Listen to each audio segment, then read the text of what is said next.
There are going to be a lot of predictions coming for 2025 from everyone from professional analysts to those of us in this community, myself included. But what I'm going to be talking about now is something that is far more important. And this comes from an analyst that makes a bold prediction about silver. And I'm not talking about a price prediction either. I'll explain in this video as we explore.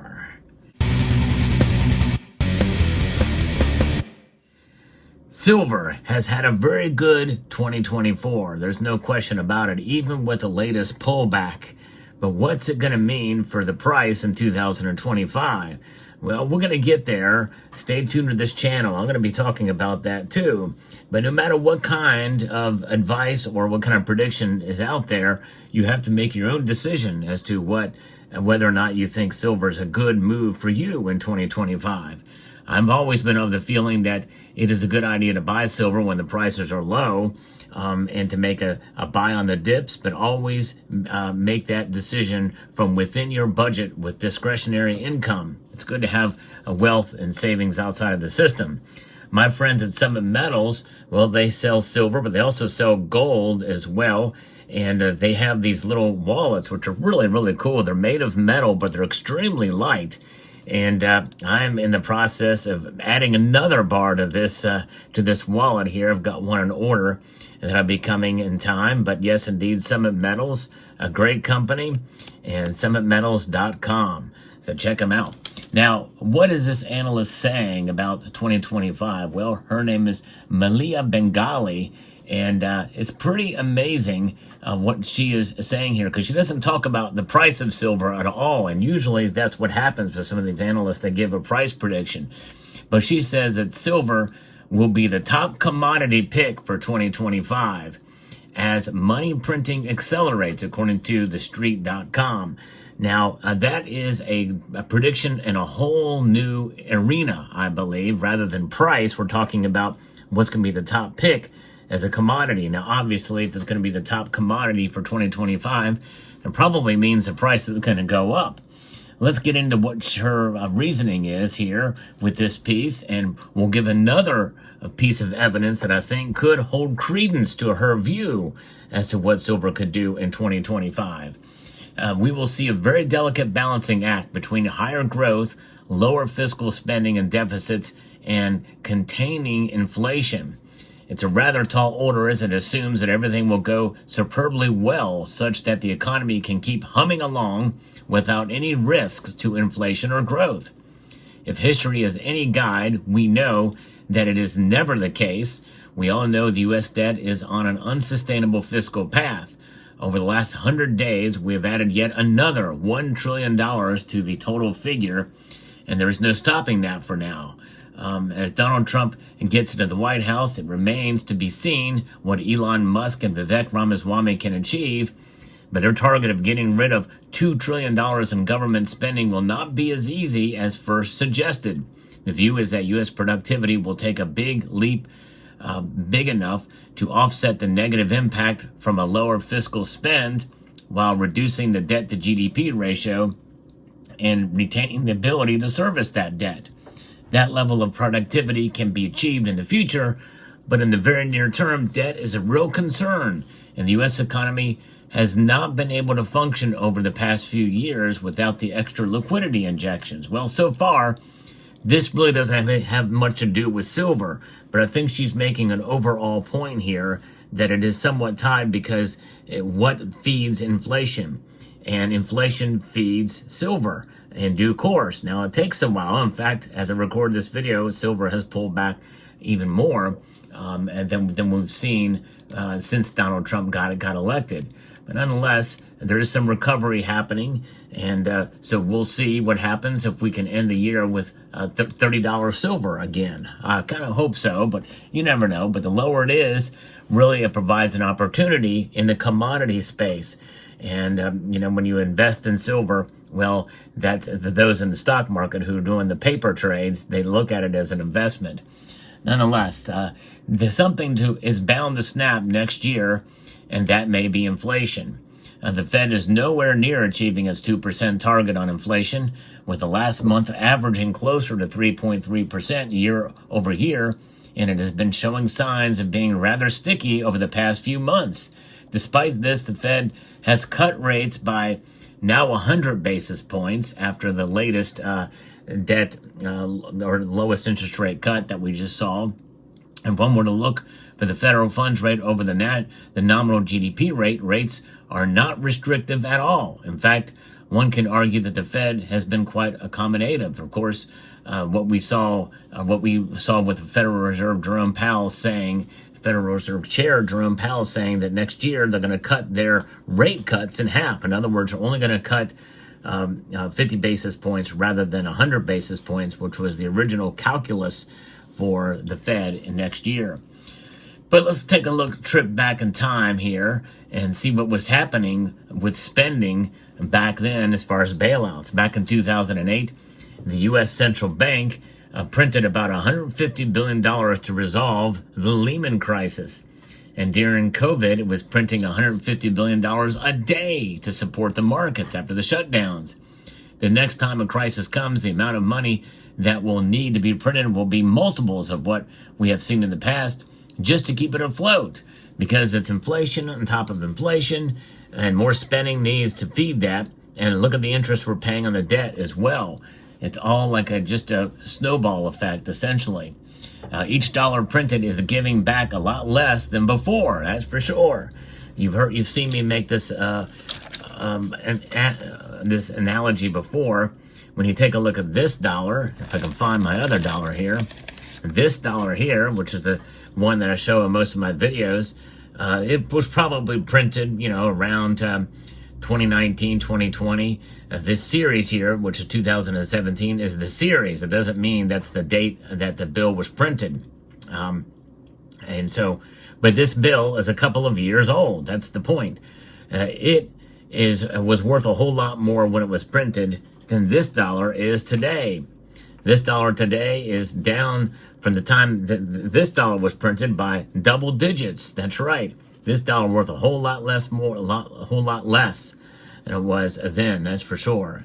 And well, actually, I pulled the wrong bill out. That is an older bill. Let me pull this bill out. Just goes to show you this bill is even worth more than the other bill. So let's use this as a starting point as I knock everything down here. This bill is from Series 2013. I think that's Jack Lou's signature there, from 2013. And so that's well over 10, 11 years old for this bill. And then we have, moving up to this bill, that's probably 30 some odd percent decrease in value from the time the previous bill I showed you just was printed. That gives you an idea exactly how much we've lost in terms of our spending power. And that's really what it's about. It's about spending power in our government printing, which government mandates the printing by the spending they do. And that is the sole cause of inflation that hurts us all. And so she's trying to say here that silver is going to have to go up, and it's going to be a much desired commodity because it is a protector of wealth. And she's right in the long term, but it may not necessarily bear itself out to be the case in terms of the price action in 2025 unless people decide to buy it because they see it as a steal. It's a value, it's an opportunity because it's slow to move along with inflation, and that we have seen it bear out to be the case here. So each dollar printed is giving a lot less than before. It's the story of fiat currency debasement and why investors need to think about owning hard assets. Stagflation is not a term used by many, perhaps because it is something that has not been witnessed by most within the most recent generation of traders. It is an environment that is extremely difficult to navigate and certainly not bullish for equities or bonds. And I would make the argument not for silver either. And what is stagflation? Stagflation is high inflation with low employment. In other words, employment rises, unemployment rises, and so does inflation. And that makes it very difficult. That's a very tough situation. As we enter the new phase, the market is extremely concentrated in a handful of names, and has never been over the past year or so. U.S. households hold about 40% of their net worth in equities, which is the highest ever, so the Fed cannot afford to let the market break for too long. The only possibility to deal with the debt is to inflate it away. She's saying that we're basically in between a rock and a hard place. The flip side of that coin is to have a total debt or a system reset, which I think is where we're headed in time. But that would mean a financial catastrophe worse than the Depression era even. Yes, and I think that is likely what will come if, at least in one extent, if we continue on the same path, which that may change with Doge and other things that are going on. Of course, by the time you see this video, they either may or may not have come to a deal on the omnibus pack, which now it's not an omnibus package, but on the bills to continue funding the government into next year for the next few months. Now, silver is up probably about 25% this year when you take into account not only the 10% drop since Trump won the presidential election, but also this latest cut, which we saw with regards to now the adjustment to what is happening with the Federal Reserve not cutting as much in 2025. And so it has lagged behind the dollar. And when we see about talks, or lagged behind gold and Bitcoin rather, with talks of austerity cuts and more trade tariffs, and this is sending the dollar higher. And so silver has suffered. The other two bellwethers for protecting oneself against fiat currency debasement are gold and Bitcoin, especially gold. But Bitcoin really essentially is a speculative asset, but it is decentralized, which is an attractive nature to that asset class. Today, the U.S. economy is showing robust growth, but at the cost of higher inflation. I disagree with that statement. I don't think we're growing that much. There is some growth in certain sectors of the economy, but there's a lot of layoffs happening. There's a lot of issues going on. But to get the engine moving again, it may come to the expense of inflation and more money printing. The U.S. economy is like an opioid addict that needs a constant fix. And next year, with all of its challenges, it may be no different. When that happens, hard assets like gold and silver benefit greatly, as they are the only true store of value, and inflation hedges where see an upside of 15% and 30% respectively. Now, I think she's talking about 30% increase in silver as a potential without actually giving a price prediction. But that very well could be the case, especially after what we saw this year, and we could see that move next year, even if the economy improves. This is where I want to go here with next, because not only do we have all the industrial uses of silver that are out there, and science and technology and biomedicine, by the way, is really essentially inflation proof, and we're seeing more silver used there. Remember, there's over 10,000 uses for this lovely metal. So I think that keeping that in mind gives you a little bit of perspective here that, you know, there's going to be demand for silver, even if it's not stackable silver here. I mean, there's a glut of it right now. I mean, that's undeniable. Silver is everywhere. If you want to stack it, you can get it. You can get it fairly cheap, which is why, you know, this is a good opportunity to buy. But I think this other little niche, I think, is going to be quite telling as to whether or not, and it bolsters the case that Malia is talking about here. As the price of gold surged to an all-time high, and even after dropping to, in this most recent dip, jewelers are increasingly seeking out silver, which costs about $30 an ounce, according to Fashionista, which is reporting from the New York Times piece. Many jewelers are using silver to make hefty and intricate pieces that are fueling a shift away from delicate styles and towards sizable jewelry. There are many designers and brands tapping into silver jewelry, and it lists some of the names here, and I'm not going to list them there, but there's a good number of them. Apparently, they're pretty big names in the jewelry space. And you've heard me talk about India and their demand for silver because gold was so expensive. We could see that continue into next year. China importing unrefined silver and even refined silver for a lot of the same reason. In other words, silver is the backup in case gold gets crazy in terms of its price. Well, gold's gone crazy, reached nominal all-time highs.